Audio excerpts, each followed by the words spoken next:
రెండో రోజు నామినేషన్లో భాగంగా ఓనర్స్ అదే కామనర్స్ చాలా బాగా ఆలోచించారు. అందరూ ఒకే రీజన్తో ఒక్కరినే నామినేట్ చేయకుండా ఆల్మోస్ట్ అందరినీ టార్గెట్ చేశారు. ఇదే విషయాన్ని టెనెంట్స్లో ఇమాన్యుల్ గ్రహించేశాడు. బిగ్ బాస్ ఇంట్లో గుడ్డు రేపిన చిచ్చు. గత 2 రోజుల నుంచి బిగ్ బాస్లో జరుగుతున్నది గమనిస్తే సంజన అందరికీ టార్గెట్ అవ్వడం కన్నా బిగ్ బాస్ చూసే అందరికీ సెంటర్ ఆఫ్ అట్రాక్షన్ అయ్యింది. మిగతా కంటెస్టెంట్స్ కొందరు నోరు లేస్తున్నా కంటెంట్ మాత్రం సంజన చుట్టూనే తిరుగుతోంది.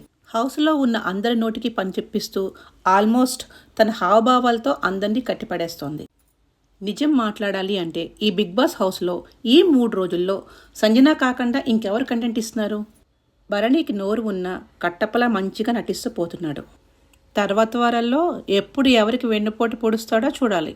ఇమాన్యుల్కి తెలివైతే ఉంది, బట్ కామెడీలో కొట్టుకుపోతోంది. రాము, తనూజ, భరణిలకి సంజనానే గుడ్డు తీసిందని తెలుసు. వాళ్ళు తెలియనట్లు సేఫ్ గేమ్ ఆడుతున్నా మీకు తెలుసని సంజన మాత్రం బాగా ఇరికించింది. ఇలాంటి ఒక కంటెంట్ ఉంటేనే కదా ఛానల్స్కి టీఆర్పీ వచ్చేది. అమ్మయ్య, సంజన ధర్మమా అని ఈరోజు అందరి నోళ్ళు ఓపెన్ అయ్యాయి. ఫస్ట్ వీక్ కదా, ఆల్మోస్ట్ ఇలాగనే ఉంటుంది.